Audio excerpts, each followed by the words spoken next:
ఎప్పుడైనా మీరు డిఫరెంట్‌గా లెమన్ రైస్ ఇలా ట్రై చేశారా? ఇది ఎక్కువగా రాయలసీమ సైడ్ అయితే చేస్తారనమాట. ఒకసారి నాకు బాగా ఇష్టమయ్యిందనమాట. ఇంకా అలాగా మా చెల్లిని అడిగి మరీ ఈ రెసిపీ తెలుసుకున్నాను. సో, దీన్ని మసాలా చిత్రాన్నం అంటారు. దీనికి కావాల్సిన ఇంగ్రీడియెంట్స్ సింపుల్.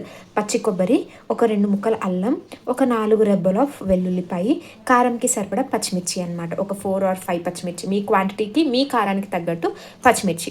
దీన్ని ఇప్పుడు నీట్‌గా పేస్ట్ అయితే చేసుకోవాలి. ఇలా చూపించిన అన్ని ఇంగ్రీడియెంట్స్‌ని మెత్తగా పేస్ట్ చేసుకోవాలి. వీలైతే కొన్ని వాటర్ అయినా యాడ్ చేసుకొని మెత్తగా పేస్ట్ చేసుకుందాం. బికాజ్ పచ్చి వాసన పోయే వరకు మనం ఫ్రై చేస్తాం కాబట్టి వాటర్ యాడ్ చేసినా ఏమీ ప్రాబ్లమ్ లేదు. మెత్తగా ఆయిల్.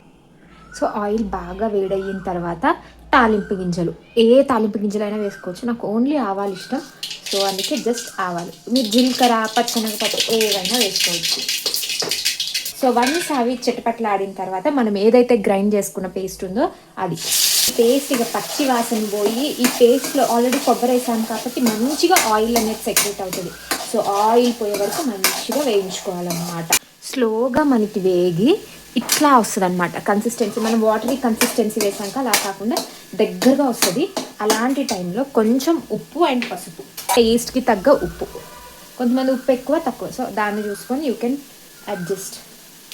చిటికెడు పసుపు, ఉప్పు పసుపు వేసిన ఆయిల్ అనేది సెక్రేట్ అవుతుంది అనమాట. ఈ వేయించుకొని రైస్ అండ్ లెమన్, ఇది నిమ్మకాయ మసాలా చిత్రాన్నం కాబట్టి లెమన్ పిండేసుకొని మంచిగా కలుపుకుంటే మాత్రం టేస్టీ ఫ్లేవరబుల్ కారం మసాలా లెమన్ రైస్ అయితే రెడీ అయిపోతుంది. అంతే ఫర్ దిస్ వీడియో.